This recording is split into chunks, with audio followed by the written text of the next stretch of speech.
India UAE relations से संबंधित है। आप जीएस पेपर सेकंड के इस टॉपिक से आर्टिकल को रिलेट कर सकते हो। देखो, इंडिया ना अब काफ़ी सारे देशों के साथ फ्री ट्रेड एग्रीमेंट साइन करने के लिए नेगोशिएशंस कर रहा है। फ्री ट्रेड एग्रीमेंट में जैसा कि आपको पता है, जब जो देश ए और बी जैसे फ्री ट्रेड एग्रीमेंट साइन करते हैं ना, तो ट्रेड के जो बैरियर्स है ना उसे कम कर देते हैं। इंपोर्ट और एक्सपोर्ट के बैरियर्स, जैसे मान लीजिए टैक्स ज़्यादा है, इंपोर्ट ड्यूटी ज़्यादा लगती है, उसे कम कर दिया। या फिर और कोई बैरियर है, कोटे वाला बैरियर है कि आप एक साल में इंडिया में इतने ज़्यादा, इससे ज़्यादा मोबाइल फ़ोन्स नहीं इंपोर्ट कर सकते। तो ऐसे ऐसे जो बैरियर्स है ना, चाहे वो टैक्स संबंधित हो या फिर नॉन टैरिफ बैरियर्स हो, उन्हें कम कर दिया जाता है फ्री ट्रेड एग्रीमेंट में। तो मेन ऐसे 6 देश हैं जिनके साथ इंडिया अभी सीरियसली नेगोशिएट कर रहा है फ्री ट्रेड एग्रीमेंट साइन करने के लिए। ये 6 देश कौन कौन से हैं? UK, European union, Australia, Canada, Israel.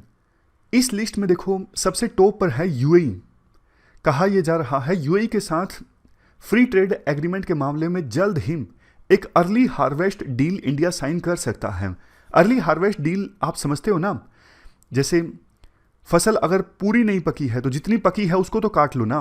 मतलब फ्री ट्रेड एग्रीमेंट को लेके बातचीत चल रही है यूएई के साथ में, लेकिन सभी प्रोविजंस पर अभी सहमति नहीं बनी है। लेकिन जितनी प्रोविजंस पर सहमति बनी है उसको लेके तो एग्रीमेंट कर लो ना। ये होता है अर्ली हार्वेस्ट डील्स।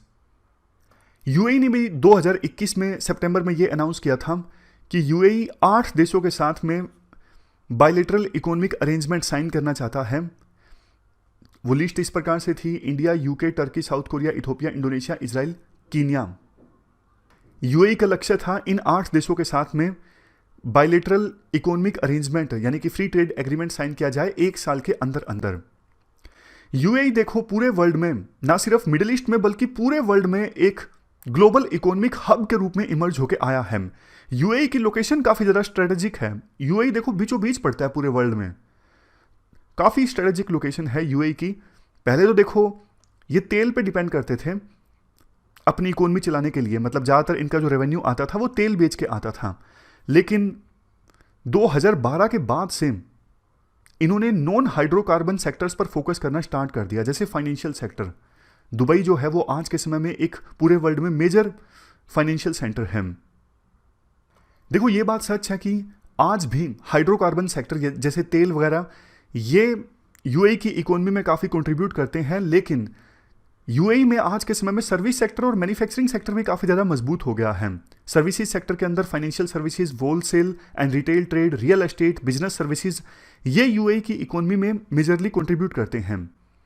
यूएई और इंडिया ने 1972 में डिप्लोमेटिक रिलेशंस एस्टैब्लिश किए थे, लेकिन मेजर जो पुश आया ना दोनों देशों के रिलेशंस में, वो आया अगस्त 2015 में, जब प्रधानमंत्री मोदी ने विजिट किया यूएई में। तो उस समय दोनों देशों में के बीच एग्रीमेंट हुआ और न्यू स्ट्रेटेजिक पार्टनरशिप इस्टेब्लिश हुई। लेकिन बाद में जो यूएई के क्राउन प्रिंस हैं वो जनवरी 2017 में इंडिया की यात्रा पर आए, रिपब्लिक डे के मौके पर चीफ गेस्ट बनकर। तो रिलेशनशिप को और ज़्यादा अपग्रेड किया गया, कॉम्प्रिहेंसिव स्ट्रेटेजिक पार्टनरशिप इस्टेब्लिश हो गई दोनों देशों के बीच में। और अब तो जैसा हमने डिस्कस किया, comprehensive economic partnership agreement sign करने के लिए नेगोशिएशन चल रही हैं सितंबर 2021 के बाद से ही।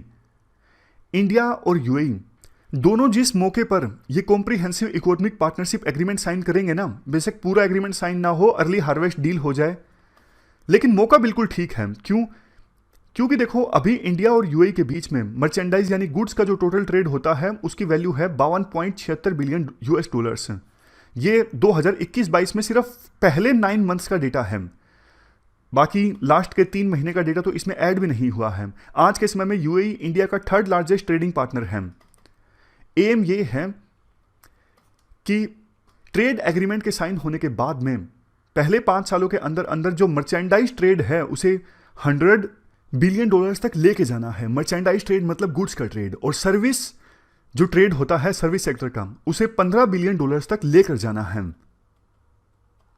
इसके बाद नेक्स्ट पॉइंट देखो, हाल फिलहाल में इंडिया का जो एक्सपोर्ट है ना वो काफी ज्यादा बड़ा है। इतिहास में ऐसा पहली बार हुआ है कि इंडिया का जो एक्सपोर्ट है 1 साल में 400 बिलियन डॉलर्स तक पहुंचने वाला है। अब देखो यूएई के साथ में ट्रेड एग्रीमेंट साइन होता है ना, तो यही मोमेंटम हम सस्टेन करके रख सकते हैं। यूएई की जो मार्केट है ना इंडिया के लिए काफ़ी ज़्यादा अट्रैक्टिव है। इंडिया का इलेक्ट्रॉनिक्स, ऑटोमोबाइल और दूसरे इंजीनियरिंग प्रोडक्ट्स के लिए यूएई की मार्केट अच्छी है, और चूंकि यूएई का काफ़ी सारे दूसरे देशों के साथ में ट्रेड एग्रीमेंट है, तो यूएई के थ्रू इंडिया का जो माल है वो वहां पर भी पहुंच सकता है। यूएई की अगर इंडिया में इन्वेस्टमेंट की बात करें तो ये है $11.67 बिलियन। यूएई इंडिया में 9th बिगेस्ट इन्वेस्टर है। दूसरी तरफ काफ़ी सारी इंडिया की कंपनीज हैं जिन्होंने वहाँ पे यूएई में मैन्युफैक्चरिंग यूनिट इस्टेब्लिश की है, या तो देखो खुद से या फिर जॉइंट वेंचर में। वहाँ पे स्पेशल इकोनॉमिक जोन्स में भी इंडिया की काफ़ी सारी कंपनीज ने इन्वेस्ट किया है। Cement, building material, textile, engineering products, consumer electronics, इन सब डोमेन्स में काफ़ी सारी इंडिया की कंपनीज ने टूरिज्म में, हॉस्पिटैलिटी में, केटरिंग, हेल्थ, रिटेल और एजुकेशन सेक्टर में भी इन्वेस्ट किया है। वैसे देखो इंडिया का टारगेट ये है 2030 आते आते एक्सपोर्ट को लेकर जाना है। एक साल में $1 ट्रिलियन का मर्चेंडाइज एक्सपोर्ट और $1 ट्रिलियन का सर्विस एक्सपोर्ट।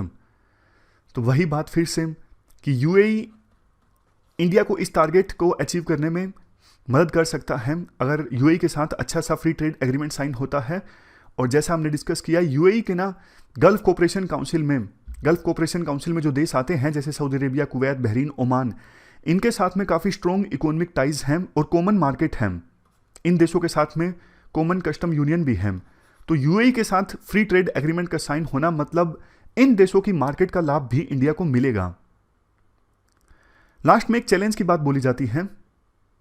अगर देखो टैरिफ की बात करें कि अगर इंडिया अपना माल यूएई में भेजेगा तो टैरिफ कितना लगेगा, हो सकता है 5% लगे, इससे कम तो क्या लगेगा, क्योंकि यूएई का गल्फ कोऑपरेशन काउंसिल के देशों के साथ में 5% टैरिफ रेट के आधार पर एग्रीमेंट हुआ है कि बाकी देशों से माल यूएई इंपोर्ट करेगा गल्फ कोऑपरेशन काउंसिल के तो 5% टैरिफ लगेगा, और यूएई बाकी देशों में करेगा तो उन पर भी 5% टैरिफ लगेगा।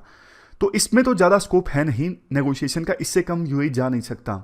लेकिन जो नॉन टैरिफ बैरियर्स है ना, नॉन टैरिफ बैरियर्स जैसे इंडिया काफ़ी बार अपने आम भेजता है यूरोपियन यूनियन कंट्रीज़ में, तो European union countries quality issues का बहाना बना के इंडिया से माल इंपोर्ट करने से मना कर देती हैं। इनको कहा जाता है sanitary and phyto sanitary measures. मतलब क्वालिटी इश्यूज उठा दिए आपने कि आपने ऐसे फर्टिलाइजर्स का इस्तेमाल किया है आम उगाते वक्त कि जिसकी वजह से आम की जो क्वालिटी है वो ख़राब हो गई है। तो ये चीज़ हमें यूएई के संदर्भ में भी ध्यान रखना होगा। यूएई की टोटल 451 एसपीएस नोटिफिकेशंस हैं। एसपीएस मतलब sanitary and phyto sanitary notifications.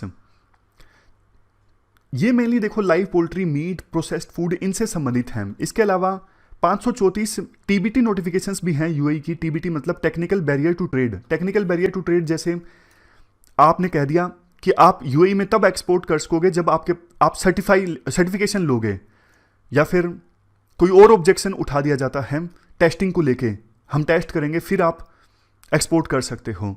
तो ये रुकावटें हैं ट्रेड में। तो यूएई की जो 534 टीबीटी नोटिफिकेशंस है ना, ये mainly fish, food additives, meat, rubber, electrical machinery से संबंधित हैं। इसके अलावा बहुत सारी यूएई की notification consumer information, labelling, licensing, permit requirement, import monitoring, surveillance requirement, इनसे संबंधित हैं। तो इंडिया अगर एक्सपोर्ट इंक्रीज करना चाहता है ना यूएई में, तो यूएई की इन नोटिफिकेशंस का ध्यान में रखना जरूरी है। और जो फ्री ट्रेड एग्रीमेंट साइन हो यूएई के साथ, उसमें ट्रांसपेरेंसी हो और प्रेडिक्टेबिलिटी हो, पहले से तय हो कि कहां कहां पे रुकावटें आ सकती हैं, ताकि ऐसा ना हो कि फ्री ट्रेड एग्रीमेंट तो धूमधाम से साइन हो जाए लेकिन बाद में विवाद हो जाए कि देखो ये प्रोविजन तो हमने पहले नहीं डिसाइड किया था। तो ज़्यादा डिटेल्ड फ्री ट्रेड एग्रीमेंट हो और उसमें ट्रांसपेरेंसी भी हो। चलते हैं आगे।